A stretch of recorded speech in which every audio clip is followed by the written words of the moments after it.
नमस्कार दोस्तों, कैसे हैं आप। आशा करता हूँ आप अच्छे और स्वस्थ होंगे। दोस्तों, आज के वीडियो में हम पीएफ और पेंशन से रिलेटेड सारी जानकारी कवर करेंगे। मसलन पीएफ और पेंशन निकालने से पहले और निकालते समय किन किन बातों का ध्यान रखना चाहिए, पीएफ से रिलेटेड नए अपडेट्स क्या हैं और पीएफ पेंशन विड्रॉ करने का ऑनलाइन तरीका क्या है, आज के इस वीडियो में हम कवर करेंगे। दोस्तों, अगर आप एक एम्प्लॉय हैं तो आपको सैलरी ज़रूर मिलती होगी और आपकी सैलरी का कुछ प्रतिशत पैसा आपके पीएफ में जमा होता होगा और आपकी कंपनी भी उतना ही पैसा आपके पीएफ अकाउंट में जमा कराती होगी। दोस्तों, पीएफ डिपार्टमेंट आपको आपके पीएफ पर हर साल 8.5% ब्याज भी देता है। दोस्तों, वैसे पीएफ को एक रिटायरमेंट बेनिफिट के रूप में इंट्रोड्यूस किया गया था, जिसका मकसद एक कर्मचारी की लंबी सेवा के बदले कुछ पैसा हर महीने सेविंग में जमा होकर एम्प्लॉय के रिटायर होने पर या कंपनी छोड़ने पर एक मुश्त पीएफ के रूप में और मंथली पेंशन के रूप में देना होता था। लेकिन दोस्तों, आज के समय आप पीएफ से एडवांस भी ले सकते हैं और अपना अटका हुआ काम निकाल सकते हैं। दोस्तों, इस वीडियो में हम पीएफ निकालने का ऑनलाइन प्रोसेस प्रैक्टिकल समझेंगे, तो वीडियो को आप अंत तक जरूर देखिएगा, आपको बहुत सारी जानकारी मिलने वाली है। दोस्तों, आगे बढ़ने से पहले चैनल को सब्सक्राइब कर लीजिए और पास वाले बेल आइकन को जरूर दबा दीजिएगा, जिससे आपको हर नया वीडियो सबसे पहले पहुंच जाएंगे। दोस्तों, सबसे पहले पीएफ और पेंशन निकालने से पहले आपको खास बात ये ध्यान रखनी है कि आपको अपना केवाईसी, जिसमें आधार कार्ड, पैन कार्ड और बैंक अकाउंट, तीनों चीज़ें कंपनी में अप्रूव करवा लेनी है। दोस्तों, ये आपको कंपनी में काम करते समय ही पूरी करवा लेनी है। दोस्तों, दूसरी चीज़, आपको अपना मोबाइल नंबर आधार से लिंक करवा लेना है, क्योंकि आधार लिंक मोबाइल नंबर पर ही ओटीपी आता है। दोस्तों, आपको ये खास बात ध्यान रखना है, अपने पीएफ अकाउंट में, बैंक अकाउंट में और आधार कार्ड में तीनों जगह एक ही मोबाइल नंबर अपडेट करना है। दोस्तों, दूसरी चीज़ आपको ये ध्यान रखनी है, अगर आपने 2 या 2 से ज़्यादा कंपनियों में काम किया है तो आपको जब आप कंपनी छोड़ते हैं तो अपनी कंपनी में पुरानी कंपनी का पैसा आपको नई कंपनी में ट्रांसफ़र कर लेना है। दोस्तों, इससे रिलेटेड वीडियो मैंने ऑलरेडी बनाया हुआ है, जो आपको ऊपर आई बटन में मिल जाएगा, वहाँ से आप समझ सकते हैं कि अपना पीएफ ऑनलाइन ट्रांसफ़र कैसे करते हैं। नीचे डिस्क्रिप्शन में भी मैं उसका लिंक दे दूंगा, वहाँ से भी आप जाके इस वीडियो को देख सकते हैं। तो आपको कंपनी में रहते हुए अपना केवाईसी अपडेट करवा लेना है, मोबाइल नंबर लिंक करवा लेना है और अगर आपने 2 से ज़्यादा कंपनियों में काम किया है तो अपना पीएफ ट्रांसफ़र भी आप पुरानी से नई कंपनी में करते जाना है। दोस्तों, इस चीज़ का आपको खास ध्यान रखना है। दूसरा, अगर आप पीएफ और पेंशन आप विड्रॉ कर रहे हैं तब आपके पास में बैंक पासबुक और कैंसिल चेक की स्कैन या फोटोकॉपी जरूर होनी चाहिए और आपका जो मोबाइल है जिसमें ओटीपी आएगा वो आपके पास होना चाहिए। ये 2-3 चीज़ें आपको प्रोसेस करने के दरमियान आपके पास में होनी चाहिए, क्योंकि पासबुक और चेक आपको अपलोड करनी होती है अप्लाई करने के समय। दोस्तों, तीसरी चीज़ है कि पीएफ से रिलेटेड नए अपडेट हर साल या time to time PF department release करता रहता है। इस बार का नया अपडेट ये है दोस्तों 2021 में कि अब पीएफ डिपार्टमेंट ने हर पीएफ अकाउंट में आधार मस्ट कर दिया, यानी अब कंपनी को आधार लिंक करना जरूरी हो गया। इसके अलावा इसके बिना आप पीएफ नहीं काट पाएंगे। तो दोस्तों, अगर आपने आपके पीएफ में आधार अपडेट नहीं करवाया, नहीं किया हुआ है, तो जल्दी से जल्दी अपनी कंपनी में बात कर अपना आधार अपडेट जरूर करवा लीजिए। अगर उसमें कुछ चेंजेस हैं तो उसको अपडेट करवा लीजिए और जल्दी से जल्दी अपनी कंपनी में बात करके अपना आधार अपडेट करवा लीजिए। चौथी, दोस्तों, अगर आपने कंपनी छोड़ दी है और कंपनी वाले आप सपोर्ट नहीं कर रहे हैं आपकी केवाईसी अपडेट करने में या किसी भी तरीके से पीएफ से रिलेटेड प्रोसेस में अगर वो आपकी हेल्प नहीं कर रहे हैं केवाईसी रिलेटेड या बैंक करेक्शन या नेम करेक्शन में, तो आप सबसे पहले अपनी कंपनी में बात करिए, क्योंकि कंपनी लीगली बाउंड होती है पीएफ रिलीज करने में। पीएफ से रिलेटेड कुछ भी जो चीज़ है वो कंपनी होल्ड नहीं कर सकती, चाहे उसमें केवाईसी हो या कुछ करेक्शन का नोटिफिकेशन हो। कंपनी को आपका पीएफ से रिलेटेड हर चीज़ अपडेट करनी ही होती है। तो सबसे पहले आप अपनी कंपनी में बात कर सकते हैं, अगर वो सपोर्ट नहीं कर रहे हैं आप लिखित में नोटिस दे सकते हैं। फिर भी अगर आपकी कंपनी आपका सपोर्ट नहीं कर रही है तो आप पीएफ डिपार्टमेंट में अप्रोच कर सकते हैं। आप ऑनलाइन भी पीएफ की वेबसाइट पर जाकर अपनी ग्रीवियंस रजिस्टर कर सकते हैं। पीएफ ग्रीवियंस से रिलेटेड वीडियो मैंने ऑलरेडी एक बनाया हुआ है, ऊपर आपको आई बटन में मिल जाएगा, नीचे डिस्क्रिप्शन में भी उसका मैं लिंक दे दूंगा। वहां से आप समझ सकते हैं कि किस तरह से ऑनलाइन ग्रीवियंस रजिस्टर करते हैं दोस्तों। लेकिन अगर आपकी कंपनी बंद हो गई है तो ये एक बड़ी समस्या हो सकती है। अगर आपका केवाईसी अपडेट नहीं है और कंपनी बंद हो गई है, क्लोज हो गई है किसी भी कारण से, तो दोस्तों इस केस में आप क्या कर सकते हैं, अपने पीएफ डिपार्टमेंट में पहले आप बात कर सकते हैं कि सर ये सिचुएशन है, और आप के बैंक में जाकर जहां आपका खाता खुला हुआ है उसके ब्रांच मैनेजर से भी आप बात कर सकते हैं कि सर मेरा पीएफ इस तरह से फंसा हुआ है, मेरी कंपनी बंद हो चुकी है।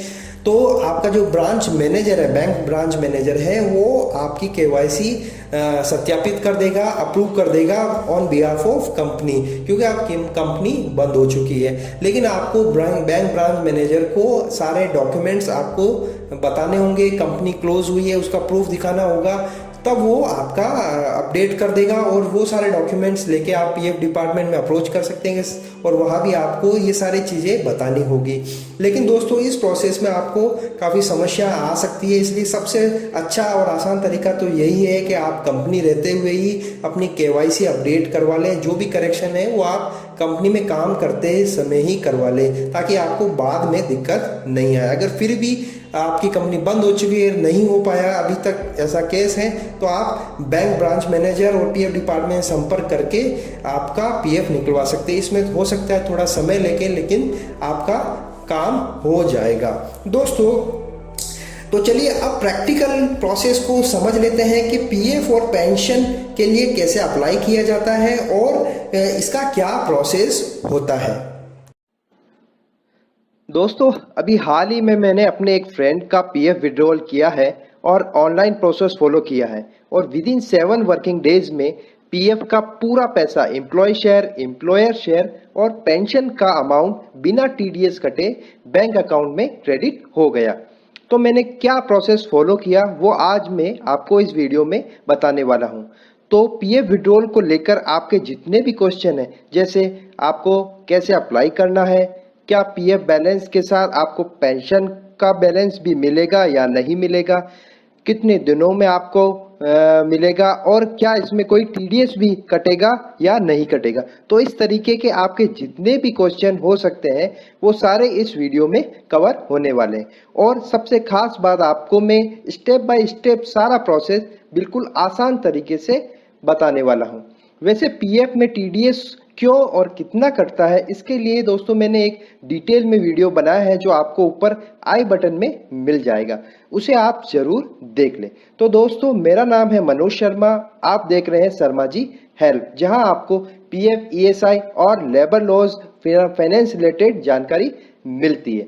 और अगर हाँ दोस्तों आप इस चैनल पर नए हो तो प्लीज नीचे दिए गए सब्सक्राइब के लाल बटन को जरूर प्रेस कर दीजिए और वीडियो को लाइक और शेयर जरूर करिए, जिससे मुझे और अच्छे वीडियो बनाने में मदद होती है। तो चलते हैं वीडियो की तरफ। पीएफ विड्रॉल प्रोसेस करने से पहले दोस्तों आपको ये कंफर्म कर लेना है कि आपका यूएन एक्टिव हो और आपके केवाईसी डॉक्यूमेंट डिजिटली आपके एम्प्लॉयर के द्वारा अप्रूव हो जाए। केवाईसी डॉक्यूमेंट्स में मेजर 3 डॉक्यूमेंट आते हैं।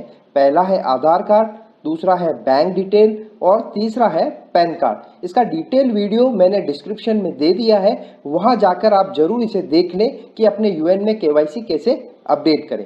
ये सब अपडेट होने के बाद आप अपने मोबाइल नंबर को अपने आधार से जरूर लिंक कर लें, क्योंकि ओटीपी जो होता है वो आधार लिंक्ड मोबाइल नंबर पर ही आता है। हमने अपने पीएफ, आधार और बैंक अकाउंट में एक ही मोबाइल नंबर रखना चाहिए। तो ये सारा अपडेशन होने के बाद आप ये जरूर कंफर्म कर लें कि आपको नौकरी छोड़े हुए 60 दिन हो चुके हों और इस दरमियान आपने किसी दूसरी कंपनी में पीएफ मेंबरशिप नहीं ली हो, वरना जो आपका यूएन है वो कंटिन्यूएशन में चला जाएगा और आप पीएफ विड्रॉ नहीं कर पाओगे।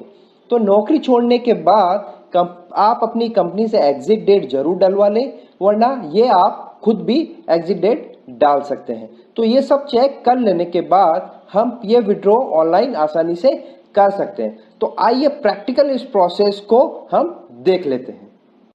पीएफ विड्रॉल प्रोसेस करने के लिए हम दोस्तों हमारे लैपटॉप की स्क्रीन पे आ गए हैं। सबसे पहले हम जाएंगे अपने वेब ब्राउज़र पे और यहाँ पे हम सिंपली टाइप कर देंगे यूएन मेंबर पोर्टल। ये देखिए दोस्तों, जो सबसे पहला ऑप्शन आ रहा है मेंबर होम, इस पे हम क्लिक कर देंगे। तो हमारे सामने देखिए मेंबर ई सेवा की एक विंडो ओपन हो चुकी है। यहाँ पे हम अपना यूएन नंबर और पासवर्ड एंटर कर देंगे। दोस्तों, जो मैं ये लैपटॉप पे कर रहा हूँ, आप अपने मोबाइल पे भी एज इट इज़ ये प्रोसेस कर सकते हैं। आपको बस अपने ब्राउज़र पे जो राइट साइड में टॉप कॉर्नर पे 3 डॉट्स आते हैं, वहाँ पे जाके डेस्कटॉप वर्जन सेलेक्ट कर लेना अपने मोबाइल में। तो आपको ये जो सेम प्रोसेस है आप अपने मोबाइल पे भी कर पाएंगे। पासवर्ड डालने के बाद में हम अपना कैप्चा फिल कर देंगे और साइन इन के बटन पे क्लिक कर देंगे।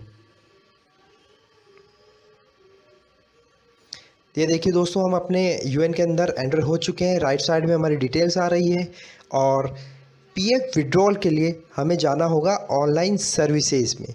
ये देखिए दोस्तों, और जो सबसे पहला ऑप्शन आ रहा है उसको हम सेलेक्ट कर लेंगे। तो हमारे सामने देखिए इस तरह से विंडो ओपन हो जाएगी, जो हमारे सामने हमारा नाम, date of birth, mobile number, father name, ये सब कुछ आ रहा है। नीचे की तरफ member ID, date of joining, date of exit, ये सब कुछ आ रहा है। यहाँ पे हमको दोस्तों सबसे पहले अपना बैंक अकाउंट नंबर फिल करना होगा। ये ध्यान रखिए दोस्तों, बैंक अकाउंट नंबर वही डालना है आपको जो आपने केवाईसी के टाइम पे दिया था और अप्रूव करवाया था। बैंक अकाउंट डालने के बाद में वेरीफाई पे क्लिक कर देंगे और येस के बटन पे क्लिक कर देंगे। तो देखिए दोस्तों, हमारा बैंक अकाउंट नंबर वेरीफाई हो चुका है। ये ऑलरेडी वेरीफाई है, तो हम इसको अभी हमने कर दिया। अब हम प्रोसेस फॉर ऑनलाइन क्लेम पे क्लिक कर देंगे। ये देखिए दोस्तों, इस तरह से हमारे सामने एक नई विंडो ओपन हो चुकी है। यहाँ भी हमारी कुछ डिटेल आ रही है। अब हमें सेलेक्ट करना है I want to apply for select claim option. सबसे पहले हमें फर्स्ट वाला ऑप्शन सेलेक्ट कर लेना, ओनली पीएफ विड्रॉल यानी फॉर्म 19। और ये देखिए दोस्तों, यहाँ पे ये लिखा हुआ आ रहा है कि आपने पैन कार्ड सबमिट नहीं किया तो सबमिट कर दीजिए, अदरवाइज़ 34.6% आपका जो TDS डिडक्ट हो जाएगा अगर आपका जो अमाउंट 50,000 से अबव है। हमने येस के ऊपर क्लिक कर दिया और ये देखिए दोस्तों, इस तरह से विंडो हमारे सामने ओपन हो चुकी है। अब हमें एड्रेस फिल कर देना। एड्रेस फिल करने के बाद में हमें स्कैन कॉपी अटैच करनी है, चेक की या पासबुक की।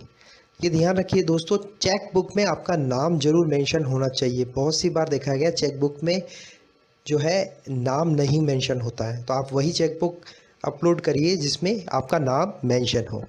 और साइज़ का जरूर ध्यान रखिए। यहाँ देखिए, यहाँ मेंशन है 100 से 500 KB के बीच में। यहाँ आपने सेलेक्ट कर लिया और गेट आधार OTP पे हम क्लिक कर देंगे। ये देखिए दोस्तों, हमारे सामने एक OTP हमारे मोबाइल पे आया होगा, वो हमें फिल करना होगा। मोबाइल नंबर आधार से लिंक होना ज़रूरी है। अगर आपका नहीं है तो आप अपना आधार से लिंक करवा लीजिए, वही नंबर जो आपने यूएन में डाला है। और हम OTP डालने के बाद में वैलिडेट OTP पे क्लिक कर देंगे। ये देखिए दोस्तों, हमारा सबमिट हो चुका है ऑनलाइन प्रोसेस। क्लिक हियर पे हम करेंगे तो देखिए हमारे सामने प्रूफ के रूप में एक PDF फाइल ओपन हो चुकी है।